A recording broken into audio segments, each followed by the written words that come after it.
Barcelona saat ini sedang menghadapi berbagai masalah ekonomi yang signifikan dalam beberapa tahun terakhir. Salah satu masalah utamanya adalah beban utang yang sangat tinggi yang pada puncaknya mencapai lebih dari 1 miliar euro. Beban utang ini sebagian besar disebabkan oleh pengeluaran besar untuk gaji pemain, transfer mahal, dan proyek besar seperti renovasi Camp Nou. Meski sedang terlilit hutang, namun performa Robert Lewandowski dan kawan-kawan di lapangan sama sekali tidak berkurang. Terbaru, pasukan Hansi Flick berhasil meraih gelar pertama di tahun 2025 di ajang Piala Super Spanyol setelah mengalahkan rival mereka Real Madrid di partai final. Real Madrid dan Barcelona saling berhadapan di final Piala Super Spanyol 2025. Duel bertajuk El Clasico itu berlangsung di King Abdullah Sport City, Jeddah, Arab Saudi, Senin 13 Januari 2025 dini hari waktu Indonesia Barat.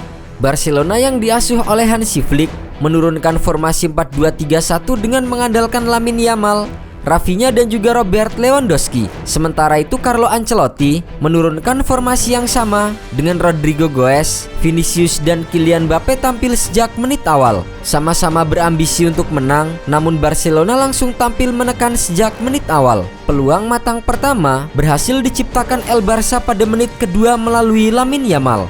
Mendapatkan ruang tembak dari luar kotak penalti, wonderkid timnas Spanyol itu melepaskan tembakan melengkung yang masih bisa diantisipasi oleh kiper Thibaut Courtois. 3 menit berselang, Barcelona kembali menebar ancaman melalui sundulan dari Rafinha. Namun, Courtois kembali mampu menghalau peluang tersebut. Terlalu asik menyerang, Barcelona justru kebobolan lewat serangan balik cepat yang dibangun oleh Vinicius Junior. Vinicius Junior menyodorkan umpan kepada Kylian Mbappe yang melakukan tusukan ke dalam kotak penalti.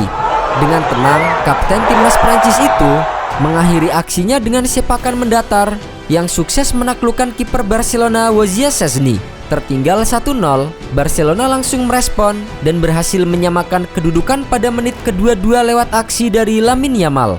Berawal dari umpan terobosan yang dilepaskan Lewandowski, Yamal melakukan cutting inside ke tengah kotak penalti, lalu melepaskan tembakan mendatar yang mengarah ke pojok kiri bawah gawang. 2 menit berselang, Real Madrid mengancam lewat sundulan Aurelien Tchouaméni. Namun, peluang tersebut masih bisa ditepis oleh Szczesny. Pada menit ke-35, Barcelona mendapatkan hadiah penalti dari wasit Jesus Gil. Eduardo Camavinga melakukan pelanggaran terhadap Gavi di dalam kotak terlarang. Keputusan ini diambil sang pengadil lapangan usai mengecek monitor VAR. Robert Lewandowski yang maju sebagai algojo penalti berhasil menuntaskan tugasnya dengan sempurna. Tembakan pemain timnas Polandia itu mengarah ke pojok kiri gawang dan meluncur mulus tanpa mampu dihalau oleh Courtois. Kondisi ini membuat kepercayaan diri pemain-pemain Barcelona semakin meningkat. Dan benar saja, Rafinha berhasil menambah isi pundi-pundi gol Barcelona 3 menit berselang. Memanfaatkan umpan silang Jules Koundé yang dikirimkan ke kotak 16, Rafinha melakukan sundulan kencang yang tak mampu dijangkau oleh Courtois. Sebelum babak pertama usai, Barcelona kembali mencetak gol keempat, kali ini melalui aksi Alejandro Balde lewat sepakan mendatar usai meneruskan operan terobosan Rafinha. Skor 4-1 untuk keunggulan Barcelona menutup jalannya babak pertama. Usai turun minum, Barcelona tak mengendurkan intensitas serangan mereka. Alhasil, gol kelima Blaugrana tercipta pada menit ke-48. Rafinha kembali mencatatkan namanya di papan skor sehingga menorehkan brace dalam pertandingan kali ini. Winger timnas Brasil itu memanfaatkan umpan terobosan Marc Casado untuk mencetak gol. Pada menit ke-56, petaka menghampiri Barcelona setelah Szczesny menerima kartu merah langsung dari Gil usai melanggar Mbappe saat berhadapan 1 lawan 1 di luar kotak penalti. Barcelona pun harus bermain dengan 10 orang. Keunggulan pemain berhasil dimanfaatkan dengan baik oleh Real Madrid. Rodrigo sukses mencetak gol lewat eksekusi free kick pada menit ke-60. Setelahnya, Real Madrid yang unggul jumlah pemain di babak kedua terus menekan lini belakang Barcelona. Sementara itu El Barça harus bermain dengan lebih bertahan. Meski begitu, Real Madrid gagal menambah gol hingga laga berakhir. Dengan kemenangan ini, Barcelona resmi mengoleksi 15 gelar Piala Super Spanyol atau 2 gelar lebih banyak dibandingkan dengan Real Madrid. Semenjak digelarnya kompetisi ini di Arab Saudi pada tahun 2020, Barcelona berhasil memenangkan 2 gelar, menunjukkan dominasi mereka di kancah internasional. Kemenangan telak 5-2 atas Real Madrid ini membuat Barcelona meraih back-to-back kemenangan besar atas rivalnya itu dalam 2 edisi terakhir El Clasico, dan ini menjadi kali pertama dalam sejarah di semua kompetisi.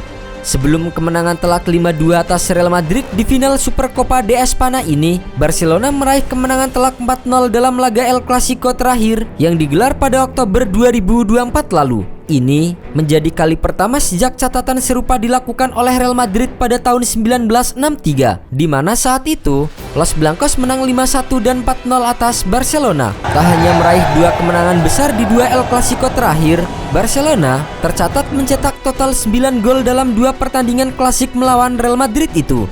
Jumlah gol Barcelona dalam 2 El Clasico itu selevel dengan apa yang didapatkan oleh Barcelona dalam 5 El Clasico sebelumnya. Ini menjadi tanda bagaimana Barcelona mulai superior atas rivalnya itu dalam kurang dari 1 tahun terakhir. Sementara itu, Rafinha terpilih sebagai man of the match karena menjadi inspirator kemenangan Barcelona pada laga El Clasico kali ini. Pemain asal Brasil itu menciptakan 2 gol ke gawang Thibaut Courtois, masing-masing tercipta di babak pertama dan babak kedua. Tak hanya itu, Rafinha juga berandil memberikan assist untuk gol yang dicetak Balde di penghujung babak pertama. Secara keseluruhan, Rafinha tercatat melepaskan 4 tembakan, menciptakan 4 peluang, 2 kali dribble sukses, dan 5 kali menyentuh bola di kotak penalti lawan.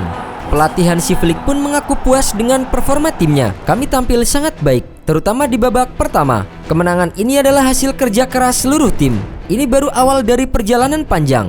Pelatih asal Jerman itu memenangi semua gelar yang pernah ia pimpin sebagai pelatih saat memainkan laga final. Bagi Hansi Flick, trofi Piala Super Spanyol menjadi gelar pertamanya bersama dengan Barcelona sejak ditunjuk sebagai pelatih di awal musim. Mantan pelatih timnas Jerman ini sebelumnya telah memenangi 5 final laga yang dipimpinnya selama karirnya sebagai pelatih kepala. Semuanya diraihnya bersama dengan Bayern Munchen. Yang paling berkesan tanpa diragukan lagi adalah Liga Champions 2020, di mana mereka menang dengan skor minimal 1-0 melawan PSG asuhan Thomas Tuchel. Di Eropa, ia juga memenangi pertandingan Piala Super Eropa melawan Sevilla asuhan Lopetegui di tahun yang sama. Bayern Munchen saat itu juga menang dengan skor tipis 2-1. Daftar final internasionalnya juga mencakup Piala Dunia antar klub yang dimenangkannya setelah mengalahkan klub Meksiko Tigres dengan skor 1-0. Itu terjadi pada bulan Februari 2021 di Qatar, dan itu adalah kemenangan terakhirnya. Hansi Flick juga mengangkat Piala Jerman di Olympia Stadion di Berlin dengan mengalahkan Bayer Leverkusen dengan skor 4-2. Hansi Flick juga merayakan Piala Super melawan Borussia Dortmund dengan kemenangan 3-2 di Allianz Arena dalam pertandingan yang dimainkan tanpa penonton pada bulan September 2020.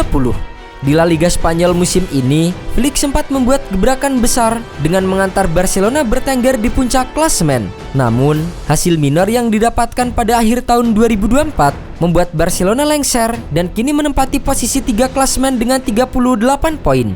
Barcelona tertinggal 5 poin dari Real Madrid di posisi kedua dan 6 poin dari Atletico Madrid di puncak klasemen.